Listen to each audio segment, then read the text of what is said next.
Good evening to all of you. Welcome to the अपक्रू CSE academy. जैसा कि आप सभी जानते हैं, मैं आप लोगों को इकोनॉमी पढ़ा रही हूँ और पिछले कुछ दिनों में काफ़ी सारे टॉपिक के ऊपर मैंने आप लोगों से डिस्कस भी कर लिया है।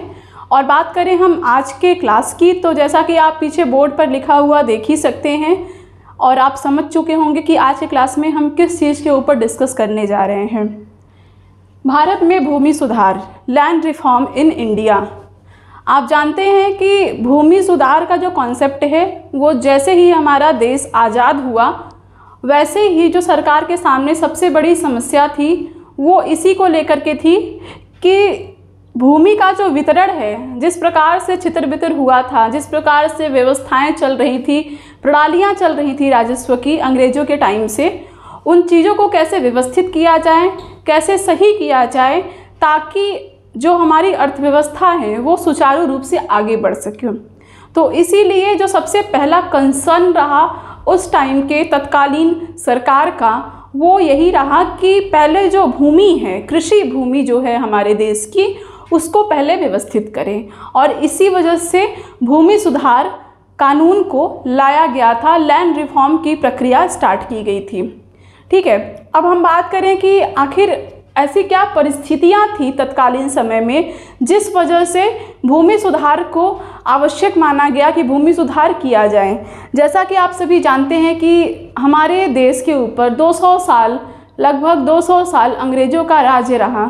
ठीक है, और आज़ादी के पहले अंग्रेज़ी शासन में हमारे यहाँ क्या था कि काफ़ी सारे राजस्व प्रणालियाँ चल रही थी, काफ़ी सारी अंग्रेज़ों की आर्थिक लाभ वाली चीज़ें चल रही थी, जिसमें आप जानते हैं जमींदारी प्रथा, रैयतवाड़ी प्रथा, महालवाड़ी प्रथा, ये सारी चीज़ें प्रथाएं चल रही थी, जिसको एड्रेस करने के लिए सरकार ने क्या किया, सरकार ने भूमि सुधार के कॉन्सेप्ट को लेकर के आया।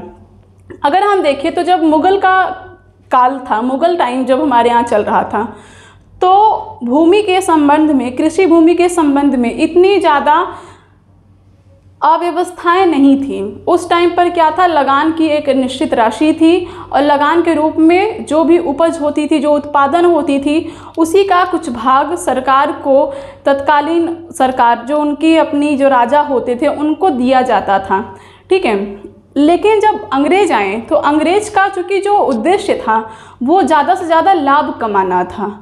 उन्हें कोई मतलब नहीं था कि भारत के नागरिकों को उसका क्या प्रभाव पड़ेगा, उनके लिए ये अच्छा है, बुरा है, उनकी जीवन शैली पर इसका क्या प्रभाव पड़ेगा, उन्हें कोई मतलब नहीं था। उनका जो मतलब था, उद्देश्य था, एम था, वो सिर्फ़ और सिर्फ भारत से आर्थिक लाभ कमाना था, पैसे कमाना था और उसको इंग्लैंड में भेजना था। और यहाँ से कमाए गए पैसों से वो इंग्लैंड का विकास कर रहे थे। वो भारत को लेकर के बिल्कुल भी किसी प्रकार से बाध्य नहीं थे कि उन्हें भारत में किसी भी प्रकार का डेवलपमेंट करना है। उन्होंने जो भी किया है इस देश में वो सिर्फ अपनी आर्थिक लाभ की पूर्ति को ध्यान में रख करके किया है। कुछ लोग हैं जो अंग्रेज़ों के हितैषी बनते हैं कि उन्होंने ये लाई, वो लाई, ट्रेन्स चला दिए, ऐसा कर दिया, वैसा कर दिया। हम मानते हैं कि हमारे यहाँ पर इन चीज़ों की देन अंग्रेज़ों की है, लेकिन इसमें उनका कोई ऐसा उद्देश्य नहीं था कि वो भारत के लिए ये सब कर रहे हैं। वो हर चीज़ अपने लिए करते थे। इसी प्रकार से जब कृषि की बात आती है तो कृषि में उन्होंने नील की खेती करवानी प्रारंभ की ताकि वो कपड़े पे कलर चढ़ा सकें। ऐसी बहुत सारी चीज़ें थी जो उन्होंने कृषि क्षेत्र में किया। सिर्फ आर्थिक लाभ को ध्यान में रख करके किसान के लाभ को उन्होंने कभी ध्यान में नहीं रखा। राजस्व यानी कि टैक्स के ऐसे ऐसे सिस्टम चलाएं जिससे ज़्यादा से ज़्यादा शोषण हो सके किसानों का, भारत की जनता का बस शोषण हो सके और उनको लाभ मिल सके। और इसी के लिए उन्होंने 3 प्रकार की ऐसी व्यवस्थाएं चलाईं। जैसे कि आप यहाँ पर देख रहे हैं, अंग्रेज़ों ने जो राजस्व प्रणालियाँ चलाई उसमें एक थी जमींदारी प्रथा, जो कि सबसे पहले उन्होंने स्टार्ट की। उसके बाद उन्होंने रैयतवाड़ी प्रथा स्टार्ट की, फिर उन्होंने महालवाड़ी प्रथा स्टार्ट की। इन सभी को मैं डिटेल में आपको बताऊंगी अभी। फ़िलहाल अभी हम समझ लेते हैं, ये तो खैर बैकग्राउंड रहा कि भूमि सुधार का कॉन्सेप्ट आया क्यों। जब अंग्रेज़ों की ऐसी शोषणकारी व्यवस्थाएं चल रही थी और जब हमारा देश आज़ाद हुआ तब स्थिति ऐसी हो गई थी कि हमारे यहाँ के लोग इन व्यवस्थाओं के रूप में ढल चुके थे। जो किसान थे उन्हें पता था कि उनका शोषण होगा ही होगा। जो जमींदार थे उनको फ़ायदा हो रहा था और वो भी शोषण कर ही रहे थे किसानों का, तो वो उसको लेकर के एकदम अपने आप को ढाल चुके थे कि हम जमींदार हैं, हम इनका शोषण करेंगे। मतलब हर कोई उस व्यवस्था में ढल चुका था और इसको एकाएक समाप्त करना सरकार के लिए भी मुमकिन नहीं था। इसलिए ज़रूरी था कि सरकार पहले इन चीज़ों को एड्रेस करिए। अंग्रेज़ों की शासन में जो भी खामियां थी, जो बुराइयां थी, जो कि कृषि क्षेत्र में शामिल की गई थी उसमें, तो इन चीज़ों को दूर करना हमारे सरकार का पहला उद्देश्य था। क्योंकि भारत का उस समय में कृषि क्षेत्र की जो भागीदारी थी अर्थव्यवस्था में वो सबसे ज़्यादा थी, इसीलिए सबसे पहले ध्यान देना भी कृषि क्षेत्र में ज़रूरी था और उसके लिए भूमि का सही प्रकार से वितरण, सही प्रकार से उसका विभाजन बहुत ज़्यादा आवश्यक था। तो इस प्रकार से ये पूरी पृष्ठभूमि थी भूमि सुधार करने के संबंध में। अब अगर हम बात करें कि भूमि सुधार होता क्या है, जैसा कि मैंने कहा कि सरकार का उद्देश्य था कि भूमि का सही प्रकार से वितरण हो, विभाजन हो, बंटवारा हो, इस प्रकार से सरकार का ये कॉन्सेप्ट रहा भूमि सुधार को लेकर के। तो इसका जो परिभाषा भी आता है वो यही आता है कि भू स्वामित्व का उचित व न्यायपूर्ण वितरण सुनिश्चित करना। ठीक है, अगर हम बात करें इस सेक्शन की, सबसे पहला जो हमारा पॉइंट है यहाँ पर कि इसका अभिप्राय क्या है, इसका परिभाषा क्या है, तो यहाँ पर मैं इसका परिभाषा लिखती हूँ कि भूमि सुधार से तात्पर्य है भू स्वामित्व का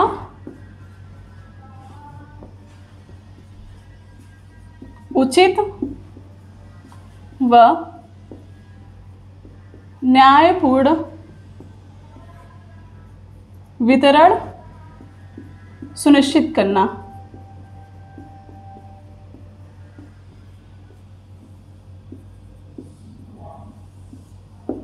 ठीक है, ये इसकी परिभाषा है कि जो भूमि का स्वामित्व का मतलब यहाँ पर होता है कि किसी भी कृषि भूमि के मालिक कौन है, कौन नहीं है, किसका कितना भूमि है, ये सारी जो चीज़ें हैं वो एकदम क्लियर हो, नेट एंड क्लियर हो, ताकि लोगों को पता रहे कि हाँ इतनी भूमि हमारी है, उतनी किसी और की है, या फिर जो किसान उस पर खेती करता है वो भूमि उसकी है कि नहीं है, ये सारी चीज़ें क्लियर हों।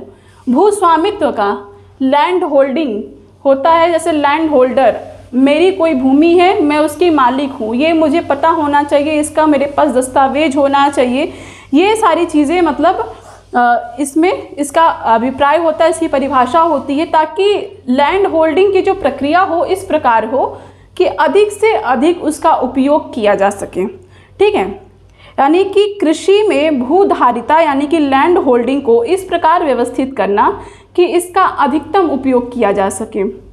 अगर भूमि सही से वितरित होगी, सही से विभाजित होगी, सबके बीच सही से वितरित होगी, उसका विभाजन सही से हुआ होगा और सभी को अपनी स्वामित्व की परख होगी, सबको पता होगा कि ये भूमि हमारी है, ये सरकार की है, तो इससे क्या होगा कि उसका सही प्रकार से यूज किया जा सकेगा।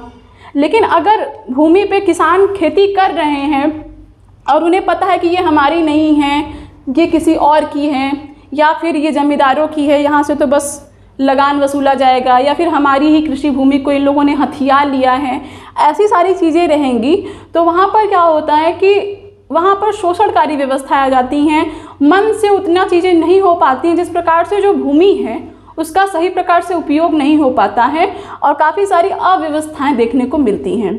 तो भूमि सुधार या भू सुधार से क्या तात्पर्य है कि भूमि का इस प्रकार से भू स्वामित्व का जो वितरण है वो उचित व न्यायपूर्ण हो, उचित हो और न्यायपूर्ण हो, यानी कि किसी से भेदभाव न हो, अन्याय न हो, इस प्रकार का वितरण होना चाहिए, ताकि जो लैंड होल्डिंग कैपेसिटी हो वो इस प्रकार से हो जाए कि भूमि का अधिकतम उपयोग हो सके, अधिक से अधिक उसका उपयोग किया जा सके उत्पादन के कार्यों में। ठीक है, और सेकेंड पॉइंट तो हमने समझा कि स्वतंत्रता की पूर्व की परिस्थितियाँ क्या थी और राजस्व की क्या क्या प्रणालियाँ आई। अब इसमें अगर हम बात करें हमारी सबसे पहले प्रणाली जो कि थी जमींदारी प्रथा। ठीक है, जमींदारी प्रथा की अगर हम बात करते हैं तो यहाँ पर मैं आपको बताती हूँ भूमि सुधार से क्या तात्पर्य है, ये तो आपने समझा। अब अगर हम बात करें जमींदारी प्रथा की, जमींदारी प्रथा जो कि वहाँ पर आप देख रहे हैं, जमींदारी प्रथा की अगर हम बात करें तो इसको 1790 में स्टार्ट किया था 10 वर्षों के लिए। उस टाइम में 10 वर्षीय प्रथा थी, ठीक है। यानी इसे जब 1790 में स्टार्ट किया गया था, किसके द्वारा किया गया? लॉर्ड कॉर्नवालिस द्वारा। लॉर्ड कॉर्नवालिस द्वारा इसे 1790 में स्टार्ट किया गया था और कितने समय के लिए? 10 वर्षों के लिए। यानी कि उस समय लॉर्ड कॉर्नवालिस ने सोचा कि 10 वर्षों के लिए ये प्रथा स्टार्ट करते हैं और इससे लाभ देखते हैं किस प्रकार से होता है, किस प्रकार से नहीं। ये राजस्व की प्रणाली है, यानी जमींदारी प्रथा जो है वो टैक्स सिस्टम है एक प्रकार का। इसी के अकॉर्डिंग टैक्स लिया जाता था भारत में किसानों से। अब चूंकि इसका नाम क्या है? जमींदारी प्रथा, ठीक है, जमींदारी, या फिर इसको हम लोग कहते हैं स्थायी बंदोबस्त। स्थायी बंदोबस्त भी हम लोग कहते हैं, इस्तेमरारी व्यवस्था भी कहते हैं, और इसको हम जमींदारी प्रथा तो कहते हैं। और क्या क्या नाम इसके हैं? इसको अगर हम लोग देखें तो जमींदारी प्रथा के अन्य नाम की अगर हम बात करें तो इसमें इसको स्थायी बंदोबस्त,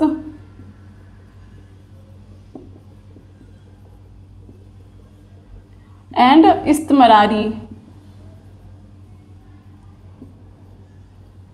व्यवस्था, ये नाम भी इसको दिए गए हैं, किसको? जमींदारी प्रथा को, ठीक है। पहले तो क्या था कि 1790 में लॉर्ड कॉर्नवालिस ने इसे 10 वर्षों के लिए इसे स्टार्ट किया और इसमें ये प्रावधान किया कि कृषि की जो लगान है वो जमींदार वसूलेंगे, ठीक है। अगर कोई भूमि है, उस भूमि पर जो भी किसान काम करते हैं वो भूमि जमींदारों की होती हैं, जिस पर किसान कार्य करते हैं, वो उसकी जो स्वामित्व होती है वो जमींदारों की होती है। तो लगान की वसूली भी वो जमींदारों से ही करेंगे, किसानों से नहीं। यानी कि यहाँ पर किसान और अंग्रेजों के बीच में, किसान और अंग्रेजों के बीच में मध्यस्थ कौन था? जमींदार थे, ठीक है। अंग्रेज डायरेक्ट किसानों से नहीं ले रहे थे अपना टैक्स, वो जमींदारों से ले रहे थे। मध्यस्थ यानी मीडिएटर की भूमिका वहाँ पर जमींदार निभा रहे थे। और यहाँ पर अगर हम बात करें कि जो टैक्स का जो सिस्टम था वो किस प्रकार का था, इन चीज़ों की हम आपसे बात करेंगे। लेकिन उससे पहले देखिए 1790 में ये 10 वर्षों के लिए तो था ही, लेकिन जब 1793 का वर्ष आया तो इसे परमानेंट कर दिया गया, ठीक है। 1790 में ये 10 वर्षों के लिए था, लेकिन 1793 में इसे परमानेंट कर दिया गया, यानी कि अस्थाई कर दिया गया कि अब हमेशा रहेगा। यानी सिर्फ 10 वर्षों के लिए नहीं रहेगा। 3 साल में इन्होंने कुछ फ़ायदे देखे होंगे तो इन्होंने क्या किया, 3 ही साल बाद इसको अस्थाई कर दिया और तभी से इसका जो नाम पड़ा वो क्या पड़ा? स्थायी बंदोबस्त। अस्थाई बंदोबस्त, पहले जमींदारी प्रथा इसको कही जाती थी, लेकिन जब ये स्थायी हो गया तो इसे स्थायी बंदोबस्त कहा जाने लगा, ओके। और इनको लगा कि लगान वसूलने में 10 और उसके फ़ायदे को देखने में 10 वर्ष का समय बड़ा कम है, इसीलिए उन्होंने इसे परमानेंट कर दिया, ठीक है। अब उसके बाद देखिए इसका टैक्स सिस्टम क्या था। अगर हम इसकी बात करें तो इसमें 10/11 था, ठीक है। इसमें टैक्स का जो सिस्टम था कि कितने दर से कर लिया जाएगा जमींदारों से, तो अंग्रेज़ों ने जो कर की दर निर्धारित की थी वो था 10/11। किसके लिए? अंग्रेज़ों के लिए, यानी कि सरकार के लिए, सरकार के लिए। और जमींदारों को कितना मिलेगा? 1/11 जमींदार के लिए,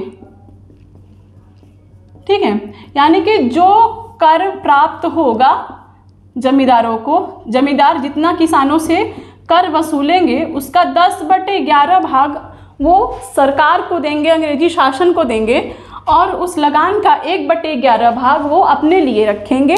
उस समय सरकार ने ये व्यवस्था की थी।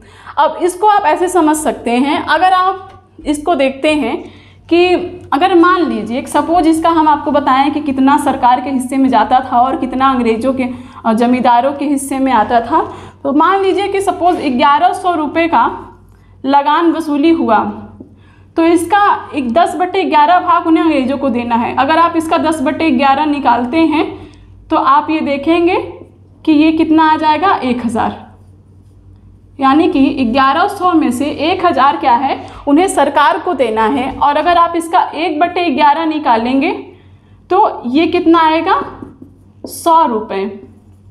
अगर 1100 का लगान जमींदार वसूलते हैं किसानों से, तो उसका 1000 रुपया वो किसको देंगे, अंग्रेजी शासन को देंगे, और 100 रुपया वो अपने पास रखेंगे। इस प्रकार की ये पूरी व्यवस्था थी। ठीक है, तो इसमें देख के तो ये लगता है कि सरकार को इससे ज़्यादा फायदा है, जमींदारों को कम है, लेकिन यहाँ पर ये रिवर्स हुआ, उल्टा हुआ। यहाँ पर क्या किया गया कि इसका फ़ायदा जमींदारों को ज़्यादा हुआ, सरकार को कम हुआ।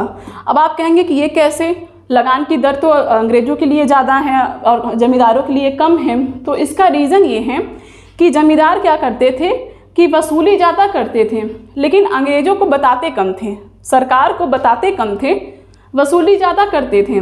और अगर वो ज़्यादा वसूली किए हैं, लेकिन बहुत सारे पार्ट वो अपने लिए रख लेते थे और एक हिस्सा बताते थे कि इतना वसूली हुआ है, अब उसका वो देंगे उनको कितना, 10/11 भाग, और 1/11 भाग वो वहाँ से भी रखेंगे, और इससे पहले जो उन्होंने अलग से रखा है वो अलग। तो इससे क्या हुआ कि जमींदार जो हैं वो दिन ब दिन बहुत ज़्यादा अमीर होते चले गए, बहुत ज़्यादा पैसे वाले होते चले गए, और अंग्रेज यही सोचने लगे कि जब लगान नहीं आ रही हो तो जमींदारों की स्थिति इतनी अच्छी कैसे होती जा रही है। तो उन्हें ऐसा लगा कि हो सकता है कुछ झोल किया जा रहा है इस प्रकार का। तो उसी के मद्देनज़र अंग्रेज़ों ने क्या किया कि सिर्फ 1 साल के अंदर, यानी कि 1794 में सूर्यास्त का नियम लागू कर दिया। ठीक है, जब इन्होंने देखा कि जमींदारों को कुछ ज़्यादा ही फायदा हो रहा है, तो इन्होंने क्या किया, 1794 में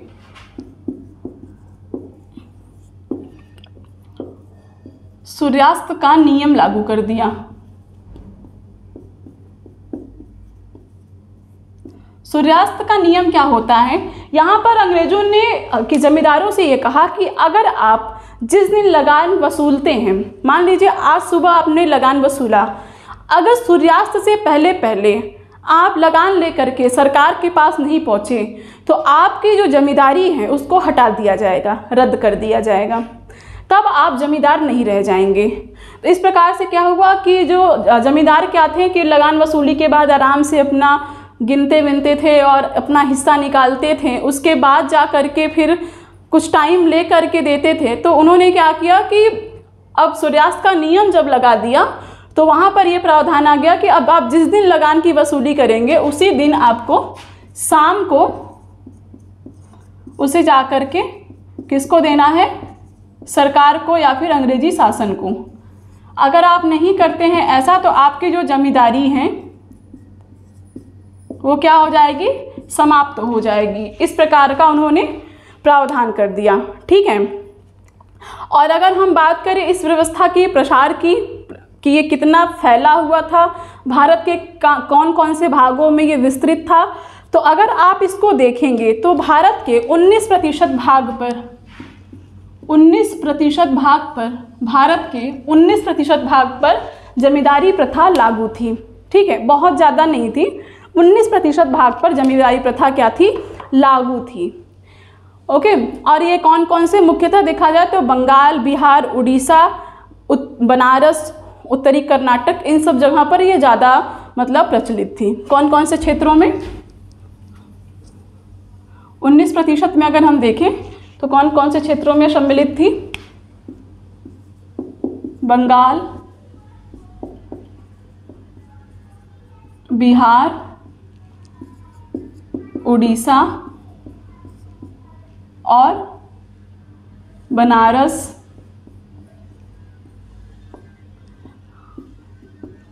इन सब जगहों पर ये बहुत ज़्यादा क्या थी, विस्तृत थी। और एक आपका कर्नाटक, उत्तरी कर्नाटक। ठीक है, इन जगहों पर जमींदारी प्रथा बहुत ही अच्छे से लागू थी, इसका काफ़ी ज़्यादा प्रचलन था, विकास था, काफ़ी ज़्यादा उसको लोग फ़ायदा अपना ले रहे थे। तो आपने देखा कि जमींदारी प्रथा 1790 में स्टार्ट की गई थी लॉर्ड कॉर्नवालिस के द्वारा, जो कि उस समय 10 वर्षीय थी। और उसके बाद लॉर्ड कॉर्नवालिस ने क्या किया, 1793 में इसे स्थायी कर दिया, परमानेंट कर दिया, और तब से इसको स्थायी बंदोबस्त भी कहा जाने लगा। और इसमें जो टैक्स का जो रेट था वो था 10/11 for the government of British शासन, ब्रिटिश रूल। और उसके बाद जो 1/11 पार्ट था वो था जमींदारों के लिए।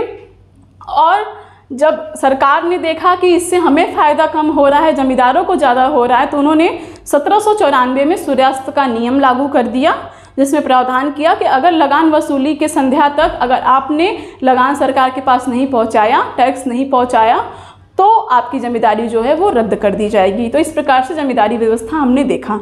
ठीक है, अब हमारा जो नेक्स्ट आता है वो कौन सा आता है? रैयतवाड़ी। रैयतवाड़ी की अगर हम बात करें तो ये रैयत जो वर्ड है, रैयत वर्ड का मतलब होता है किसान। ठीक है, अब आप इसको समझिए, जब पहले क्या हुआ, पहली जो व्यवस्था थी उसमें जमींदारी थी, उसमें अंग्रेज और किसानों के मध्य जमींदार जो थे वो मध्यस्थ की भूमिका में थे, मीडिएटर की भूमिका में थे, मध्यस्थ की भूमिका निभा रहे थे। ऐसे में क्या हुआ कि सरकार ने देखा कि अब मीडिएटर है, इससे हमें घाटा हो रहा है, अब इसको हटाओ। ठीक है, मध्यस्थ को अब हटाओ, अब हम डायरेक्ट टैक्स लेंगे, किसानों से टैक्स लेंगे, डायरेक्ट वसूली करेंगे। तो इन्होंने रैयतवाड़ी प्रथा स्टार्ट की, यानी कि आप इनको शब्दों से समझ सकते हैं। जमींदार वसूलते थे, रैयतवाड़ी प्रथा में रैयत यानी कि किसानों से टैक्स वसूलते थे।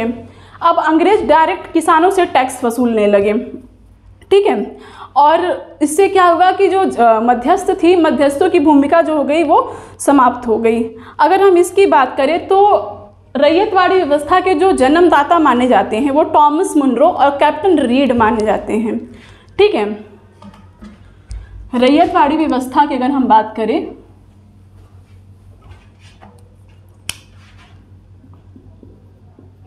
रैयत का मतलब होता है किसान, और इस व्यवस्था में अगर हम देखें तो इसके जो जन्मदाता थे टॉमस मुनरो एंड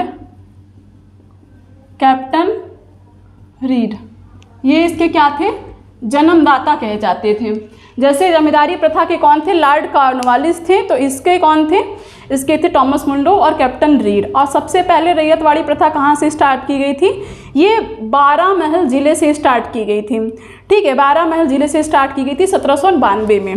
सबसे फर्स्ट जो ये स्टार्ट की गई थी 1792 में, कहाँ पे? बारामहल में ये स्टार्ट की गई थी 1792 में। पहले सिर्फ ये एक ही ज़िला में थी, बारामहल ज़िले में। उसके बाद फिर इसको अगर हम देखें तो 1825 आते आते ये पूरे भारत में ये विस्तारित हो गई थी। ठीक है, 1825 के बाद से ये संपूर्ण भारत में ये विस्तारित हो गई थी। ओके, और इसमें क्या करें, इसमें क्या था कि लगान जो था उसमें 1/3 था। लगान का जो रेट था, लगान की दर थी 1/3।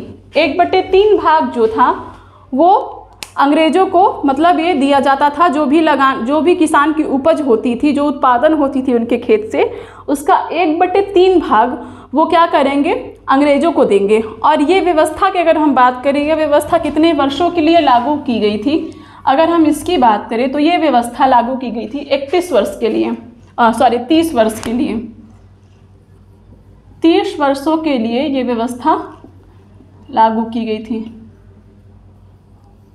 ठीक है, और इसमें क्या था? ये भारत के 51% भाग पर विस्तारित था।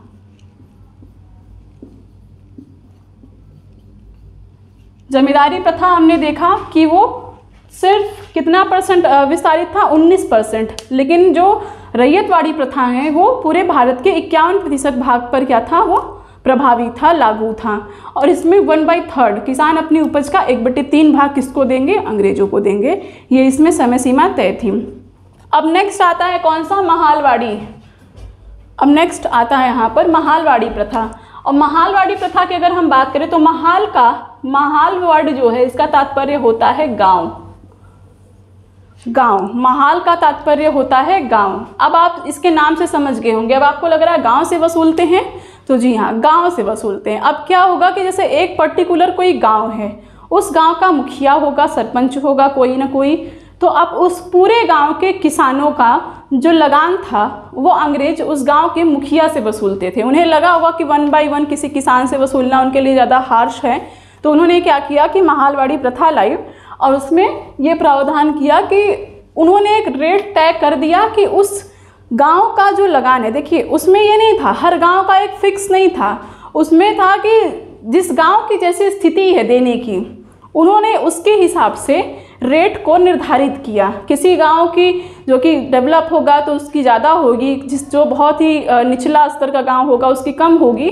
तो गांव की स्थिति के अकॉर्डिंग उन्होंने अपना अलग अलग जो रेट है वो निर्धारित किया और उस गांव के मुखिया से कहा कि मुझे इतना लगान चाहिए आपसे। अब वो आप चाहे जैसे दीजिए, अपने किसानों से आप लेके चाहे जैसे दीजिए, उसमें कौन किसान देता है कौन नहीं देता है, सारे देते हैं, इससे उन्हें मतलब नहीं था, उन्हें बस अपने उस फिक्स लगान से मतलब था जो कि उन्हें उससे चाहिए था। ठीक है, तो ये सारी पूरी व्यवस्थाएं इसमें रही। और ये महालवाड़ी चूँकि इसमें किसानों के द्वारा इसको मतलब क्या किया जाता था, इसको किसानों द्वारा नहीं, गांव के मुखिया के द्वारा इसका वसूली किया जाता। और इसके जो जनक कहे जाते हैं वो कहे जाते हैं हॉल्ट मैकेंजी। इसके जनक कौन कहे जाते हैं महालवाड़ी प्रथा के?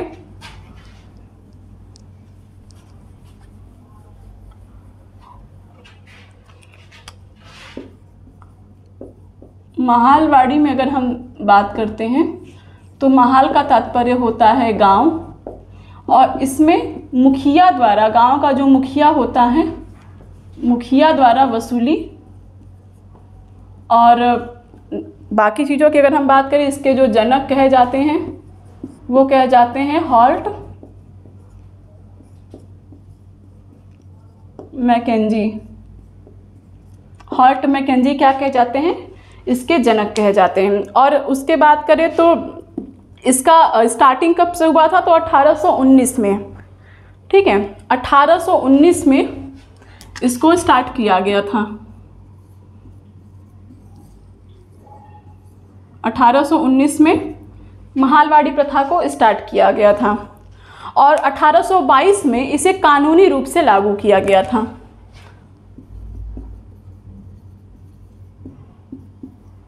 1822 में इसे कानूनी रूप से ये क्या किया गया था? लागू किया गया था। कौन सी प्रथा? महालवाड़ी प्रथा। और अगर हम बात करें तो ये भारत के 30% भूभाग पर फैला था, यानी कि विस्तारित था। भारत में ये 3% भागों में ये क्या था? लागू था।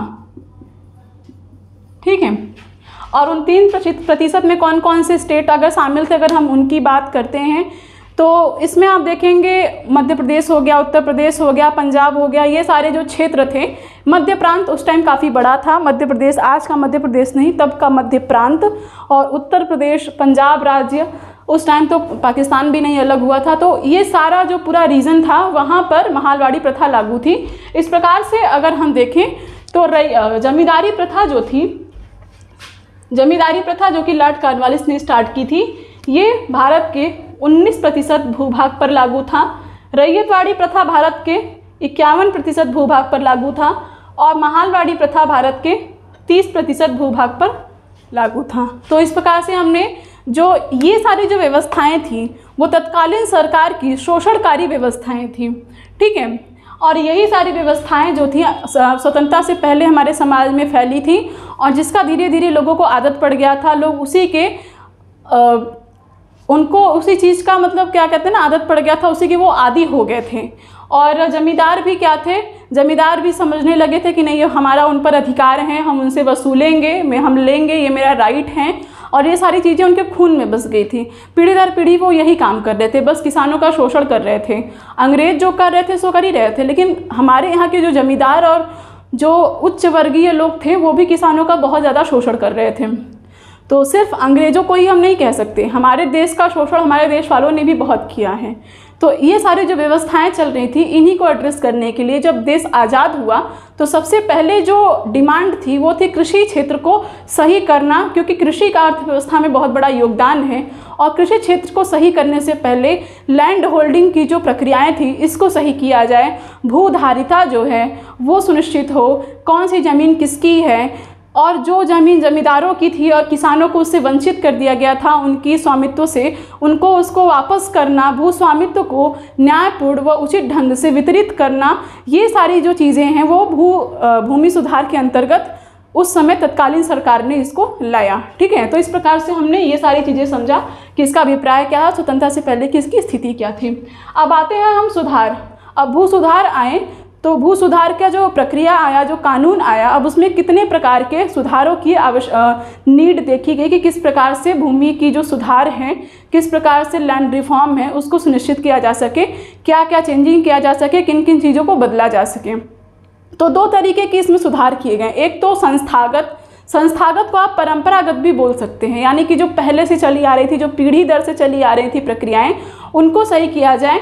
और दूसरा तो कुछ टेक्निकली उनको सही किया जाए, तकनीकी उसमें सुधार लाया जाए, क्योंकि पहले हमारे यहाँ तकनीकों का कोई खास विकास था नहीं और बाद में भी खैर उतना नहीं था, लेकिन समय के साथ साथ उसमें बदलाव आना ज़रूरी है। कुछ तकनीकी डेवलपमेंट, तकनीकी उन्नति भी चाहिए, तभी आप कृषि क्षेत्र में कुछ अच्छा कर सकते हैं। जैसे आपने देखा होगा हरित क्रांति जब आया तो हमारे कृषि क्षेत्र में एक अलग ही क्रांति आई, उसके बाद से हर चीज़ें एकदम बदल गई। तो इसी प्रकार से दो चीज़ें देखी जाती हैं, एक परंपरागत या संस्थागत सुधार और दूसरा तकनीकी सुधार, जो कि आप यहाँ पर देख ही रहे हैं।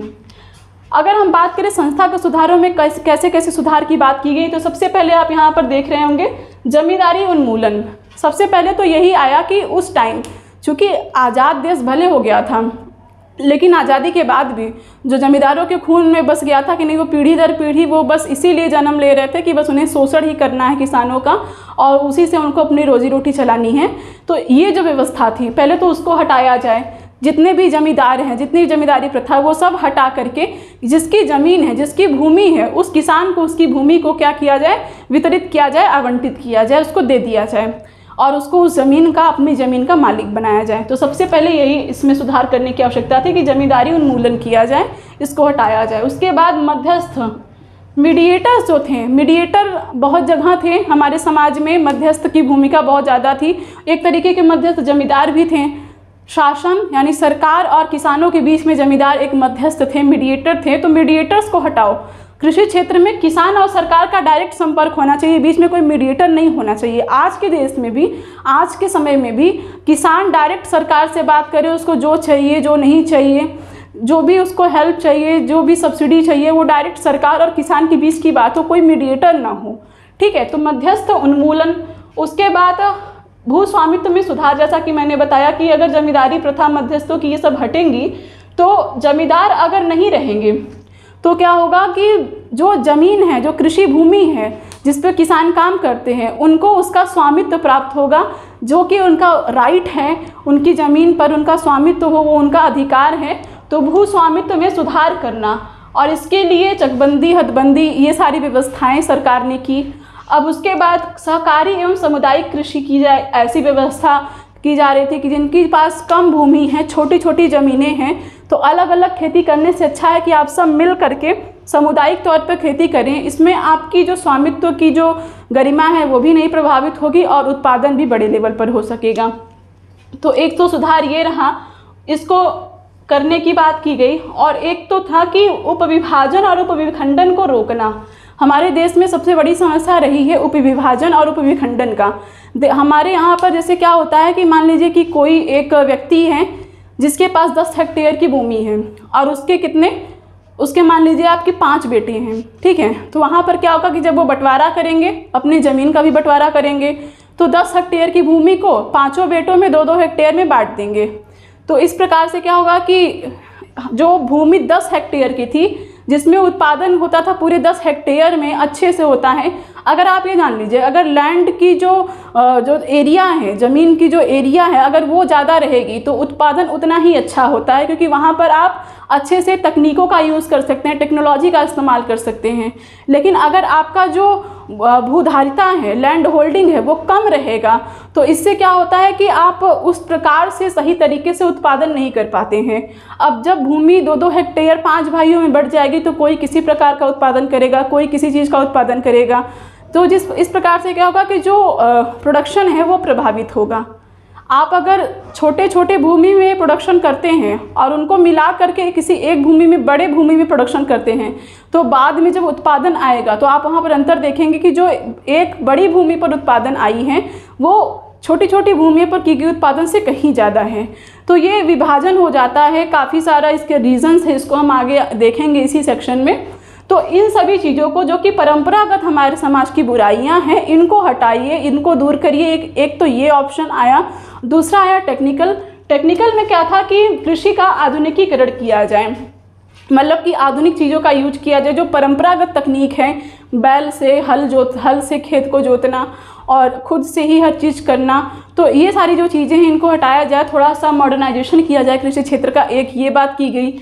और उन्नत किस्म के बीज, उर्वरक, कीटनाशक और उपकरण और भंडारण की व्यवस्था की जाए, इन सब चीज़ों की बात की जा रही थी। फिर बेहतर सिंचाई की व्यवस्था, क्योंकि सिंचाई की बहुत बड़ी प्रॉब्लम रही है हमारे देश में, क्योंकि ज़्यादातर जो हमारा देश है वो मानसूनी वर्षा वाला देश कहा जाता है, मानसूनी देश कहा जाता है। और हमारे यहाँ के जो किसान हैं उनकी निर्भरता वर्षा पर बहुत ज़्यादा रहती थी। तो सबसे बड़ी बात यही थी कि वर्षा हुआ तो कृषि कार्य में उन्नति हुई, उपज आया।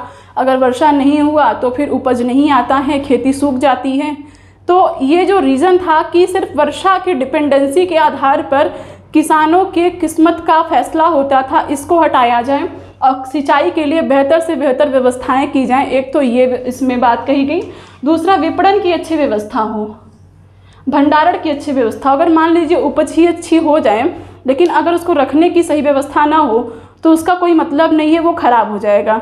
और अगर रखने की भी अच्छी व्यवस्था हो गई लेकिन मार्केट अच्छा ना मिले, विपणन यानी कि मार्केटिंग की अच्छी व्यवस्था ना हो, तो इससे क्या होगा कि उसका भी कोई इफेक्ट नहीं पड़ेगा। अगर वो उत्पादन कर लें, सब चीज़ कर लें, लेकिन उसे उनका सही मूल्य ना मिले, सही दाम ना मिले, तो इससे कोई खास प्रभाव नहीं पड़ेगा। तो ये सारी चीज़ों को बेहतर करना बहुत आवश्यक है। तो सुधार के क्षेत्र में 2 प्रकार के सुधारों की बात की गई, एक संस्थागत या फिर आप इसको परंपरागत भी बोल सकते हैं, या फिर टेक्निकली या फिर तकनीकी, जो भी आप कहिए, ये सारी चीज़ थी।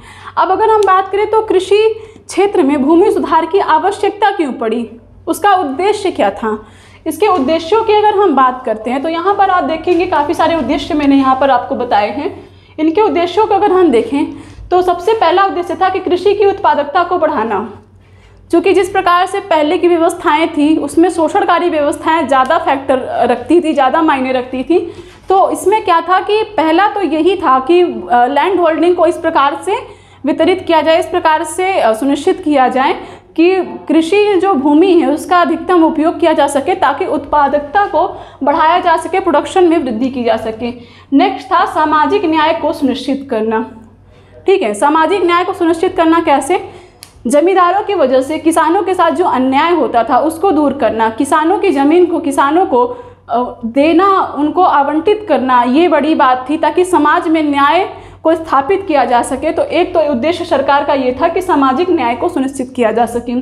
तीसरा उद्देश्य था कि रोजगार के नए अवसरों का सृजन करना। अगर लैंड होल्डिंग की जो प्रक्रिया है वो सही प्रकार से रहेगी और कृषि क्षेत्र में उत्पादन बढ़ेगा तो जाहिर सी बात है जब प्रोडक्शन होगा तो उसका अन्य क्षेत्रों में भी यूज़ होगा और इससे क्या होता है कि रोजगार के नए नए सृजन होते हैं, अलग अलग टाइप के रोजगार उभर करके आते हैं जिससे लोगों को रोजगार मिलता है। जो हमारे यहाँ पर बेरोजगारी आज तक चली आ रही है, तब तो और ज़्यादा थी, तो उसको एड्रेस करना भी सरकार का एक बहुत बड़ा लक्ष्य था। तीसरा उद्देश्य सरकार का रहा अर्थव्यवस्था में भागीदारी। चूँकि आप जानते हैं उस टाइम में हमारे अर्थव्यवस्था में कृषि क्षेत्र की भागीदारी 50% से भी ज़्यादा की थी। पूरे इंडियन इकोनॉमी में 52% की जो भागीदारी थी वो थी कृषि क्षेत्र की। इंडस्ट्री को आप छोड़ ही दीजिए, सेवा क्षेत्र को आप छोड़ ही दीजिए। तो इसमें क्या था कि कृषि क्षेत्र को सही करना बहुत ज़रूरी था, क्योंकि इसका अर्थव्यवस्था में भागीदार बहुत ज़्यादा था, और इसको और बढ़ाया जाए और अच्छे से इन्हेंस किया जाए। क्योंकि अगर आप बात करते हैं द्वितीयक क्षेत्र की, जो कि औद्योगिक क्षेत्र है, उसके लिए भी कच्चा माल कहाँ से मिलता है? खेती से मिलता है, कृषि से मिलता है। आपको चिप्स बनाना है तो आपको आलू चाहिए, आपको केचप बनाना है तो आपको टमाटर चाहिए। तो आपको क्या है कि कच्चा माल जो है वो कृषि क्षेत्र ही प्रोवाइड करता है। कपड़ा फैक्ट्री बनानी है तो आपको कपास चाहिए, कपास आपको प्राइमरी सेक्टर से ही मिलेगा, खेतों से ही मिलेगा। तो रोजगार के नए नए सृजन हो और उसके साथ साथ अर्थव्यवस्था में भागीदारी बढ़े हर एक क्षेत्र की, इसके लिए कृषि का सही होना बहुत ज़रूरी है। नेक्स्ट उद्देश्य रहा है सरकार का कि भूमि का प्रभावी एवं कुशलतम प्रयोग किया जा सके। ये फैक्टर मैं आपसे कई बार बता चुकी कि अगर भूमि का सही प्रकार से उपयोग किया जाएगा तभी उत्पादन बढ़ेगा, और उत्पादन बढ़ेगा तभी क्या होगा, उसका अलग अलग प्रकार से यूज किया जाएगा, इंडस्ट्रियल क्षेत्र का भी विकास होगा और इससे नए नए रोजगार का सृजन होगा। और हमारे यहाँ अगर इंडस्ट्री का विकास होगा, प्रोडक्शन होगा, तो हमारे यहाँ पर जो इम्पोर्ट हैं, इम्पोर्ट कम होगा, एक्सपोर्ट हमारे यहाँ बढ़ेगा, एक्सपोर्ट बढ़ेगा तो हमारे यहाँ FDI भी आएगा, फॉरेन डायरेक्ट इन्वेस्टमेंट, विदेशी जो निवेशक हैं वो आएंगे। तो इस प्रकार से ऑल ओवर जो हमारा इकोनॉमिक जो डेवलपमेंट है वो होगा। तो ये सारे उद्देश्य रहे हैं तत्कालीन। उसके बाद उत्पादन प्रक्रिया में सुधार, ये सारी एक ही फैक्टर हैं। और इस प्रकार से हमने पूरे उद्देश्यों को समझा कि भूमि सुधार के उद्देश्य क्या थे तत्कालीन सरकार के। तो ये सारी उद्देश्य थी कि कृषि की उत्पादकता को बढ़ाया जाए, सामाजिक न्याय को सुनिश्चित किया जाए, रोजगार के नए अवसरों का सृजन किया जाए, अर्थव्यवस्था में भागीदारी को बढ़ाया जाए और भूमि का प्रभावी एवं कुशलतम उपयोग किया जा सके। ये सारी व्यवस्थाएं रही। इस प्रकार से यहाँ तक हमने देखा। नेक्स्ट यहाँ पर हम डिस्कस कर लेते हैं इस सेक्शन का जो हमारा लास्ट पॉइंट है। हालांकि इसका एक दूसरा पार्ट भी रहेगा जिसमें हम भूमि सुधार की जो उस समय आलोचना की गई थी तत्कालीन समय में, उसकी हम बात करेंगे, और कुछ सुधार और कुछ उसके उपायों की हम बात करेंगे, जिसमें कुछ बनाए गए जो अधिनियम, जो कुछ कानून थे, उसके ऊपर हम नेक्स्ट क्लास में चर्चा करेंगे। इस क्लास में हम जो लास्ट हमारा जो पॉइंट है वो है भूमि सुधार की क्या रूपरेखा रही हैं और कितने टाइप से क्या क्या सुधार किए गए हैं, क्या क्या समस्याएं थी और उसका समाधान किस प्रकार से निकाला गया है। ये सारी चीज़ों को हम यहाँ पर देखेंगे। तो भूमि सुधार में सबसे पहले तो देखिए मध्यस्थ उन्मूलन, यानी कि मीडिएटर्स या जमींदारों के उन्मूलन की बात की गई थी कि मध्यस्थों को हटाया जाए, जमींदारों को हटाया जाए। ये सारे फैक्टर रहे हैं इसमें। और दूसरा रहा है काश्तकारी सुधार। काश्तकारों की जो व्यवस्थाएं थी उनको सही किया जाए, उसमें सुधार लाया जाए काश्तकारी प्रथा के अंतर्गत। तो ये सारी चीज़ें इसमें रही हैं। मध्यस्थ उन्मूलन की अगर हम बात करते हैं तो हमारे यहाँ, चूँकि आप जानते हैं स्वतंत्रता से पहले हमारे यहाँ जमींदारी प्रथा थी, रैयतवाड़ी प्रथा थी, महालवाड़ी प्रथाएं थी। तो इन सब में क्या था कि मीडिएटर्स जो थे वो बढ़ चढ़ कर भाग लेते थे और किसानों और सरकार के बीच में एक बहुत बड़ा गैप था हमारे यहाँ पर। तो इन चीज़ों को हटाने के लिए मध्यस्थों का हटना बहुत ज़रूरी है। तो इस सबसे पहले तो यही सुधार किया गया कि मध्यस्थ उन्मूलन किया जा सके। नेक्स्ट आता है काश्तकारी सुधार। काश्तकारी सुधार की हम बात करें तो काश्तकार का मतलब क्या होता है? काश्तकार का मतलब होता है कि जैसे पट्टेदारी आप सुने होंगे, पट्टे पर खेती करना आपने नाम सुना होगा। पट्टेदारी या फिर आप काश्तकारी, जो भी आप कहिए, दोनों सेम होती हैं। काश्तकारी को ही क्या कहा जाता है? पट्टेदारी व्यवस्था। अब आप जानते हैं पट्टेदारी जिसको हम लोग बोलते हैं लीज। लीज पर खेती करना क्या होता है? मान लीजिए मेरी ज़मीन है और मेरी काफ़ी बड़ी ज़मीन है, लेकिन मुझे समय नहीं है कि मैं उस पर खेती करूं। तो कुछ ऐसे किसान होते हैं जो कि छोटे किसान होते हैं जिनके पास अपनी भूमि नहीं होती है खेती करने के लिए, तो मैं उनको लीज पर अपने यहाँ काम करने के लिए रखती हूँ। तो उसी व्यवस्था को हम कहते हैं काश्तकारी व्यवस्था या पट्टेदारी व्यवस्था, कि मैं खेती ना करूँ मेरी ज़मीन पे, मैं किसी और से खेती कराऊँ, उसका एक निश्चित मैं रेट तय कर दूँ कि या तो मैं आपको पैसे दूंगी या तो जो हमारी उत्पादन होगी मैं उसका इतना % आपको दूंगी। ठीक है। तो आपने अधिया का नाम सुना होगा, अपने उत्तर भारत में अधिया पे काम होता है। आप जानते होंगे कि चलो किसी और ने खेती किया है आपके यहाँ पर, तो आधा उत्पादन आप उसको दे देंगे, आधी उपज आप अपने पास रखेंगे। तो ये अलग अलग फैक्टर होता है। आप जिस प्रकार की उनसे कमिटमेंट देते हैं, जिस प्रकार का आप उनसे निर्धारित करते हैं अपनी चीज़ें। आपको उत्पादन नहीं देना है तो आप पैसे दीजिए, या फिर आपको आधा नहीं देना है तो आपको जितना % देना है आप उतना % दीजिए। ये पूरा निश्चित होता है, पूरी दर जो होती है वो तय होती है पहले से। तो इसको कहते हैं काश्तकारी प्रथा। पहले क्या था कि काश्तकारी प्रथा ऐसे ही मौखिक तौर पर होती थी कि चलो मैंने कह दिया कि चलो अगर उत्पादन हुआ तो मैं आपको 30% दूंगी उत्पादन का, ठीक है। लेकिन जब उत्पादन हो गया तो मैं अपने बात से मुकर गई कि नहीं, मैंने इतना नहीं कहा था, मैं इतना नहीं दूंगी या फिर मैं दूंगी ही नहीं। तो इससे क्या था, जो काश्तकार थे उनके जो अधिकार, उनके जो राइट थे वो सुरक्षित नहीं थे, ठीक है। उस टाइम में काश्तकारों के अधिकार सुरक्षित नहीं थे और उनके पास कोई ऐसा लिखित दस्तावेज नहीं होता था जिससे वो बता सके कि नहीं, आपने मुझे इतना देने का वादा किया था और आप यहाँ से मुकर रहे हैं। तो काश्तकारी प्रथा में सुधार की जो बात कही गई वो इसीलिए कही गई कि समय के साथ साथ काश्तकारों की अधिकार को सुरक्षित करने के लिए काश्तकारी प्रथा में जो भी बातें होंगी, जो भी चीज़ें होंगी वो लिखित रूप से होंगी, दस्तावेजीकरण उनका होगा और उस पर दोनों पक्षों का सिग्नेचर हो, ताकि आपके पास एक राइट हो, जब आपकी बातों से कोई मुकरे तो आप बता सके कि देखिए आपने यहाँ पर ये चीज़ें कही हैं और आपने भी हस्ताक्षर किए हैं और ये चीज़ें लीगल हैं, ठीक है, और इससे आप मुकर नहीं सकते हैं। आपको अपने अधिकारों को रखने का, अपने पक्ष को रखने का एक लीगल आपके पास क्या हो, एक लॉजिक हो। इसके लिए काश्तकारी प्रथा में सुधार बहुत ज़्यादा मायने रखती है, क्योंकि हमारे देश में काश्तकारी जो पट्टे पर कृषि करने का जो प्रचलन है वो बहुत ज़्यादा है। बहुत छोटे छोटे किसान हैं जिनके पास भूमि नहीं है और बहुत बड़े बड़े किसान ऐसे हैं जिनको फुर्सत नहीं है कि वो अपने से खेती करें, तो वो लोगों को, छोटे किसानों को वहाँ पर रखते हैं खेती करने के लिए। तो इसीलिए काश्तकारी प्रथा का दस्तावेजीकरण बहुत आवश्यक है। और अगर दस्तावेज रहेंगे किसानों के पास तो जो पट्टेदार हैं, जो काश्तकार हैं, अगर उनके पास अपने दस्तावेज होंगे तो इससे उनका शोषण नहीं हो पाएगा। तो ये काश्तकारी प्रथा में सुधार की ये सारी प्रक्रियाएं की गई कि उसका क्या किया जाए, दस्तावेजीकरण किया जाए। पट्टेदारी प्रथा में क्या किया गया, काश्तकारों का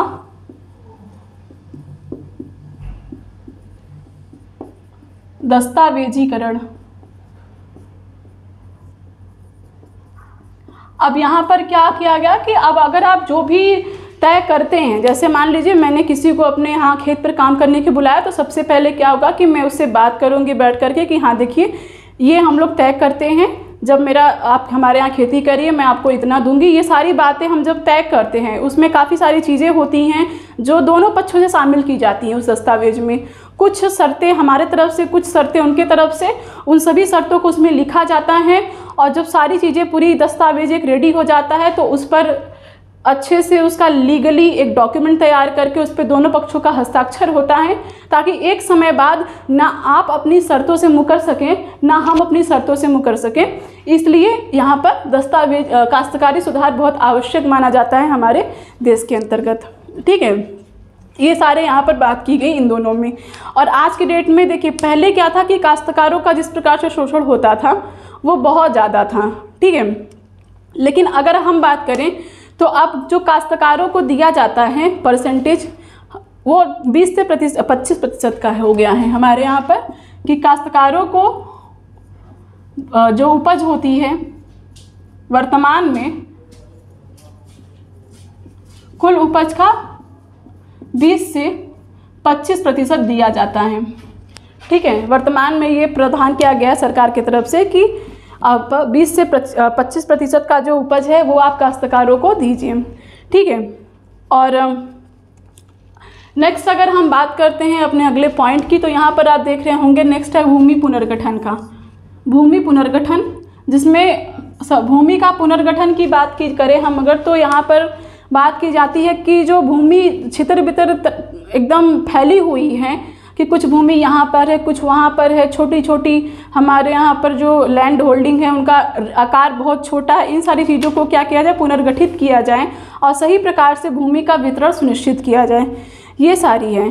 तो इसके लिए क्या एक फैक्टर देखिए आप, हमारे यहाँ पर जनसंख्या बहुत तेज़ी से बढ़ रहा है और जनसंख्या का जो दबाव है वो लगातार बढ़ता जा रहा है।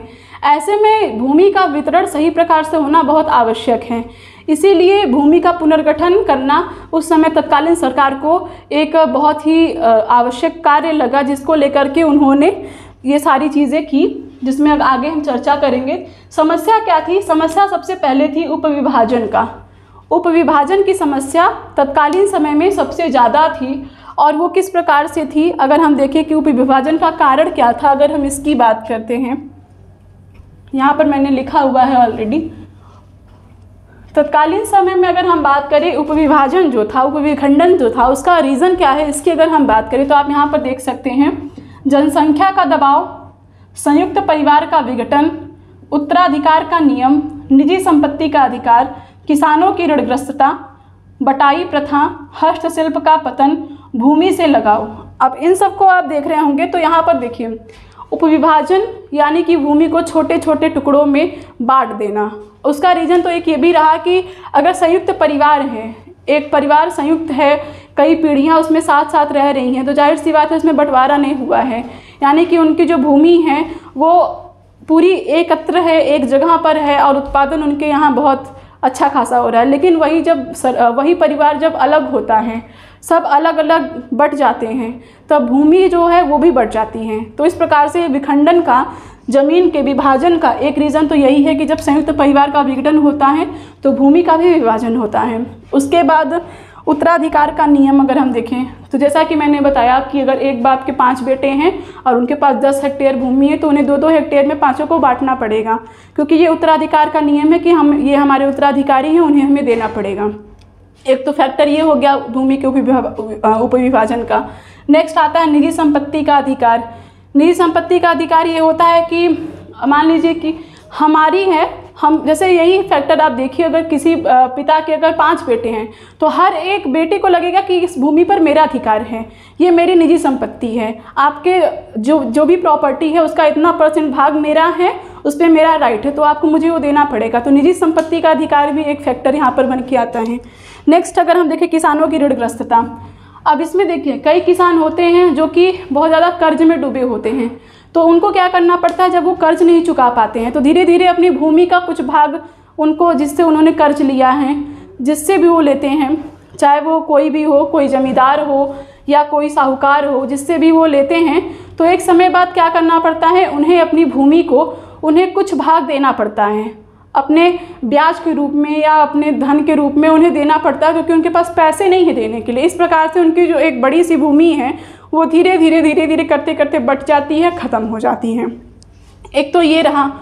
दूसरा हस्तशिल्प का पतन और भूमि से लगाव, ये भी है। हस्तशिल्प का पतन हमारे यहाँ पर छोटे जो ग्रामोद्योग थे, आज़ादी के बाद जो भी उद्योग थे हमारे यहाँ पर, उनका पतन हो गया, क्योंकि कृषि क्षेत्र के बाद डायरेक्ट भारी उद्योग को हमारे यहाँ लाया गया। हमारी अर्थव्यवस्था में भारी उद्योगों को शामिल किया गया और जो लघु उद्योग थे हमारे यहाँ पर वो बहुत ज़्यादा प्रभावित हुए। अब चूँकि हमारे यहाँ के जो लोग थे वो बहुत ज़्यादा तो मॉडर्न थे नहीं कि वो बहुत मशीनों से परिचित थे, बहुत पढ़े लिखे भी नहीं थे। हमारे यहाँ का शिक्षा का जो रेट था वो भी बहुत कम था, उन्हें मशीनों की जानकारी थी नहीं, और जिस चीज़ की जानकारी थी उद्योग के क्षेत्र में हस्तशिल्प का, उसका पतन हो चुका था, तो उनके पास एक ही ऑप्शन बचता है, वो है खेती का। तो अब उन्हें खेती करनी है। तो इस प्रकार से काफ़ी सारे रीजन रहे हैं जिस प्रकार से भूमि का विभाजन हुआ, अपखंडन हुआ, विखंडन हुआ। अब ये तो रहे समस्या और समस्या के कारण। अब आते हैं समाधान के ऊपर कि समाधान किस प्रकार से किए गए। तो सबसे पहले जो समाधान किया गया, इधर मैं इसको करती हूँ।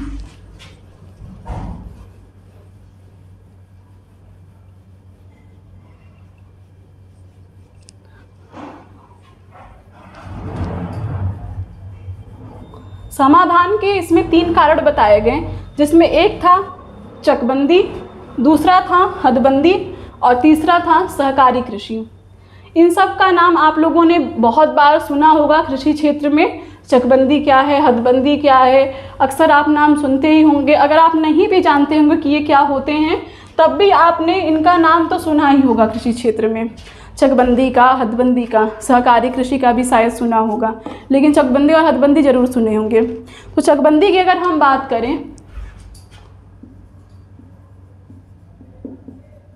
तो चकबंदी का मतलब ये होता है कि कुछ किसानों की ज़मीन जो होते हैं वो अलग अलग क्षेत्रों में बटे होते हैं। जैसे मान लीजिए कि आपके पास भूमि है, आपके कुछ ज़मीन मान लीजिए यहाँ पर है, आपकी 1 हेक्टेयर की ज़मीन यहाँ पर है, और फिर 3-4 हेक्टेयर की ज़मीन 2-3 किलोमीटर आगे जाएंगे आप, तो वहाँ पर आपकी 3-4 हेक्टेयर ज़मीन है। फिर उससे 1-2 किलोमीटर दूर आपकी 1-2 हेक्टेयर की ज़मीन है। यानी कि आपकी जो ज़मीन है वो अलग अलग भागों में फैले हुए हैं, एक जगह पर नहीं है। ऐसे बहुत लोगों की होगी कि उनकी जो ज़मीन है, कृषि की जो भूमि है, वो एक जगह पर इकट्ठा ना होकर के अलग अलग क्षेत्रों में बटी हुई है, विभाजित है। तो चकबंदी जो लाया गया वो इसीलिए लाया गया कि भूमि को एक ही जगह पर आपको दे दिया जाए। यानी कि अगर आपकी 4 जगह मिला करके 12-15 हेक्टेयर की ज़मीन आती हैं तो आपके उन सभी ज़मीनों को मिला करके आपको एक ही जगह पर 12-15 हेक्टेयर की एक भूमि दे दिया जाए और उसका आपको मालिक बना दिया जाए और बाकी जो आपकी ज़मीन है उससे आपके स्वामित्व को हटा दिया जाए। ठीक है, एक यहाँ पर ये रीज़न रहा था चकबंदी को करने का कि जो भूमि जो फैले हुए हैं इतने, उनको एक स्थान पे किया जाए। उसका रीज़न ये था कि जोतों के जो आकार हैं हमारे देश में वो समय के साथ साथ कम होते जा रहे हैं और घटते चले जा रहे हैं, बढ़ने की जगह घटते चले जा रहे हैं। और उस जोत के आकार को बढ़ाने के लिए चकबंदी करने का रीज़न था कि कृषि जोतों का आकार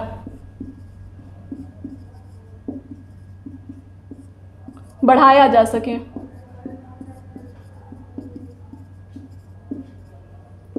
कृषि जोतों का आकार बढ़ाया जा सके।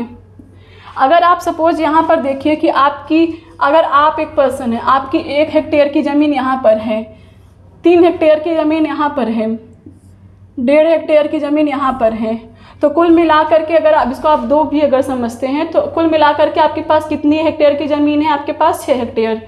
तो सरकार यहाँ पर क्या करेगी, आपको एक ही जगह पर, मान लीजिए यहाँ पर कहीं भी आपको 6 हेक्टेयर की एक ज़मीन दे देगी।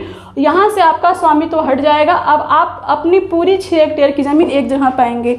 इससे क्या होता है कि जो जोतों का आकार बढ़ जाता है। यानी कि जब आप एक तो आप यहाँ खेती कर रहे थे, यहाँ कर रहे थे, यहाँ कर रहे थे, हर जगह आपका पहुँच भी सुनिश्चित नहीं हो पाएगा। आप हर जगह पहुँचना भी आपके लिए संभव नहीं होगा। आप यहाँ पर किसी चीज़ की खेती कर रहे हैं, यहाँ पर किसी और चीज़ की, यहाँ किसी और चीज़ की, इसके लिए आपको काम भी दुगना लग रहा है, सामान भी दुगना लग रहा है, आपको उसके लिए मजदूरी भी दुगनी देनी पड़ती है। तो इससे आपका खर्च ज़्यादा होता है, उत्पादन जो है वो प्रभावित होता है सो अलग, और वो कम भी होता है उत्पादन, लेकिन आपका जो एक्सपेंस है वो ज़्यादा होता है। लेकिन जब आपको एक ही जगह पर ज़मीन मिल जाएगी 6 हेक्टेयर की, तो आप क्या करेंगे, आप इस जगह पर एक तो अच्छे से ध्यान दे पाएंगे, आप एक जगह रह के अच्छे से इसको निगरानी कर पाएंगे। जो आप ये 4 जगहों पर आपने लोगों को लगा रखा है, आप वही एक जगह पर लगाएंगे।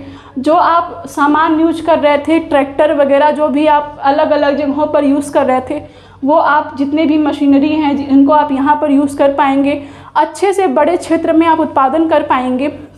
इससे क्या होगा कि आपकी जो प्रोडक्शन है वो बढ़ेगी। तो इस प्रकार से भूमि जो फैली हुई है उसको एक जगह व्यवस्थित करने के लिए सरकार ने चकबंदी का यहाँ पर रास्ता लेके आया था, चकबंदी का ऑप्शन लाया था। ठीक है, अगर यहाँ पर हम बात करें चकबंदी जो थी वो किन किन भागों में फैली थी, अगर हम इसको देखें तो ये भारत के 49% भागों में ये अच्छे से क्या थी, लागू हो चुकी थी। ठीक है, चकबंदी का जो व्यवस्था था भारत के 49% भागों पर क्या था, इसका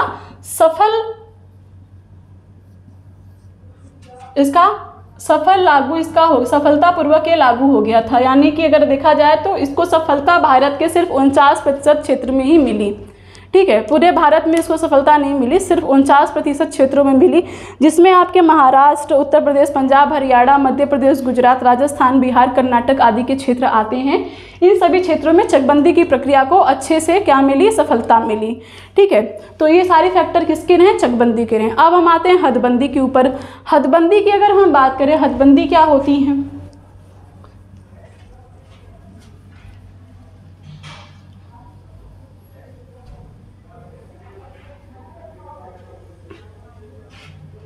हदबंदी से पहले हम बात कर लेते हैं सहकारी कृषि की।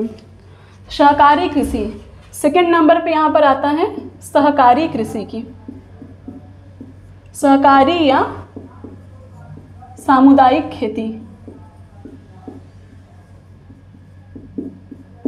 इसकी अगर हम बात करें तो इसका मतलब क्या होता है कि जैसे मान लीजिए आपकी ज़मीन है, आपकी खेती की ज़मीन है, वो कहीं पर है खेत में, और उसी के आसपास और भी अन्य लोगों की भी ज़मीनें हैं। जैसा कि आप देखें खेत में सभी की ज़मीनें सटी होती हैं, मेड़ के द्वारा वो घेरी गई होती हैं। मान लीजिए किसी के पास 1.5-2 हेक्टेयर की ज़मीन है, आपके पास 3-4 हेक्टेयर की ज़मीन है, किसी और के पास 1 हेक्टेयर ज़मीन है। ऐसे में क्या होता है कि जो जोतों के आकार एक ही स्थान पर बिखरे बिखरे हैं, लेकिन क्योंकि भू स्वामित्व जो है वो अलग अलग है। ठीक है, इसको आप इस तरीके से समझिए। अगर मान लीजिए कि ये फील्ड है, अब यहाँ पर क्या है कि ये पार्ट समझ लीजिए ये ए का ज़मीन है और इतना भाग ये सी पर्सन का ज़मीन है, इतना भाग ये किसी बी पर्सन का ज़मीन है, इतना भाग ये किसी डी पर्सन का ज़मीन है और ये किसी ई पर्सन का ज़मीन है। तो इसमें क्या है कि ज़मीन एक ही क्षेत्र में अलग अलग भागों में क्या है विभाजित हैं। क्यों? क्योंकि इसका जो स्वामित्व है वो किसी और का है, इसका किसी और का है, इसका किसी और का, इन चारों का किसी और का, और सबकी ज़मीन पर अपना अपना अधिकार है। ये ज़मीन मेरी है, कितनी ही छोटी क्यों ना हो, कितनी बड़ी क्यों ना हो, उस पर मेरा अधिकार है। इस पर मुझे जो करने का मन होगा मैं वो करूँगी, इस पर इसका जो करने का मन होगा वो करेगा। तो इस प्रकार से क्या है कि एक ही स्थान पर अलग अलग लोगों के जब ज़मीन होते हैं तो उसमें लोग अपने अपने अकॉर्डिंग कृषि क्षेत्रों को अंजाम देते हैं। तो यहाँ पर सहकारी कृषि का तात्पर्य यही है कि आप क्या करिए, इसमें ये कहा जाता है कि आपका जो स्वामित्व है वो प्रभावित नहीं होगा, यानी कि आप अपने इतने ज़मीन के मालिक होंगे, आप इतने ज़मीन के अपने मालिक होंगे, आप अपने ज़मीन के मालिक होंगे, ये सभी अपने अपने जो भी भूभाग हैं आपकी कम ज़्यादा आप उसके मालिक रहेंगे। लेकिन आप क्या करिए, सहकारी कृषि करिए, यानी कि आपकी जो ज़मीन है, आपकी ज़मीन की एक निश्चित जो माप है उसमें जो आपका स्वामित्व है वो बना रहेगा। लेकिन आप क्या करिए, इस पूरे ज़मीन पर सहकारी कृषि करिए, आप पाँचों मिल करके इस पर खेती करिए। अगर आप धान उगाते हैं तो इस पूरे क्षेत्र में उगाइए, गेहूँ उगाते हैं इस पूरे क्षेत्र में उगाइए। इससे क्या होगा कि जब आप देखिए अगर ज़मीन ऐसे हैं तो मेड़ बनते हैं और मेड़ में भी ज़मीन का कुछ हिस्सा जो है वो चला जाता है। अगर इसी प्रकार से 8-10 मेड़ें बनी हुई हैं तो उसमें ज़मीन के 2-3 फीट 1-2 फीट तो आराम से चले ही जाते हैं चारों तरफ मिला करके। अगर आप देखेंगे तो काफ़ी भूमि चली जाती है मेड़ बनाने में ही। और इस प्रकार से विभाजन रहता है तो कोई कुछ उत्पादित करता है, कोई कुछ, तो इससे क्या होता है कि सही इससे प्रोडक्शन भी नहीं हो पाता। लेकिन जब इसी भूमि पर आप सभी मिल करके प्रोडक्शन करते हैं तो क्या होगा, एक तो आपको एरिया ज़्यादा मिल जाएगा, आप अपने एक्सपेंस को अपने अपने अकॉर्डिंग डिवाइड कर लीजिए। और उसके बाद क्या रहेगा कि सभी लोग मिल करके आप करेंगे तो आपकी ज़्यादा लागत भी नहीं लगेगी। जिसकी ज़मीन जितनी ज़्यादा है वो उतनी लागत लगाएगा, जिसकी कम है वो कम परसेंटेज देगा। इस प्रकार से आपकी बहुत ज़्यादा लागत भी नहीं जाएगी, बहुत ज़्यादा खर्च भी नहीं रहेगा और प्रोडक्शन भी ज़्यादा रहेगा। और जब उत्पादन होगा तो आप अपने अपने क्षेत्र के अकॉर्डिंग अपना जो प्रोडक्शन है उसको आप डिवाइड कर लीजिए। ये सारी शर्तें पहले से होती हैं। क्या रहेगा कि आप इतने बड़े भूभाग में जब खेती करेंगे अपेक्षाकृत इतने भूभाग की, तो आपकी जो उत्पादन है वो ऑब्वियसली ज़्यादा रहेगी। जो ज़मीनें आपकी मेड़ के वजह से वो जिसमें आप खेती नहीं कर पाते, मेड़ के जो एरिया होते हैं यहाँ पर भी आप सही से मशीनों का यूज़ नहीं कर सकते हैं, ट्रैक्टर वगैरह का। तो इससे क्या है कि ये सारी जो दुविधाएं हैं वो भी हट जाएंगी, उत्पादन पूरे क्षेत्र में बृहद क्षेत्र में होगा और इससे आपका प्रोडक्शन बढ़ेगा। तो ये सहकारी कृषि का कॉन्सेप्ट इसलिए लाया गया था ताकि आप क्या कर सके, इसको अच्छे तरीके से आप इसको अंजाम दे सके। लेकिन अगर देखा जाए भारत में तो ये सफल नहीं हो पाया था। भारत के सिर्फ 2% किसान ही इस क्षेत्र में आए थे, मतलब सिर्फ 2% किसान ही सहकारी कृषि के लिए राजी हुए थे। बाकी पूरे देश में सहकारी कृषि नहीं की गई, क्योंकि इसका रीज़न है ना कि लोगों को कहते हैं ना कुछ मिले चाहे ना मिले लेकिन हम अपने पे ही करेंगे। एक जो हमारे यहाँ पर एक निजी संपत्ति का जो एक अधिकार है, एक जो लोगों के अंदर कि नहीं ये मेरी ज़मीन है इस पर मैं ही करूँगा, तो ये सारी जो चीज़ें हैं, या फिर आप देखें लैक ऑफ एजुकेशन, ये सारी जो फैक्टर रही हैं, इस वजह से सहकारी कृषि जो है वो सफल नहीं हो पाई हमारे समाज में। तो जिस वजह से सिर्फ 2% किसान ही इस क्षेत्र में आगे आ पाए। अब अगर हम देखें तो इसमें अगर अब हम नेक्स्ट बात करते हैं हदबंदी के ऊपर। हदबंदी कानून, हदबंदी कानून क्यों लाया गया, इसकी अगर हम बात करें तो देखिए हदबंदी क्या है कि हमारे समाज में ऐसे बहुत से परिवार हैं जो कि भूमिहीन हैं।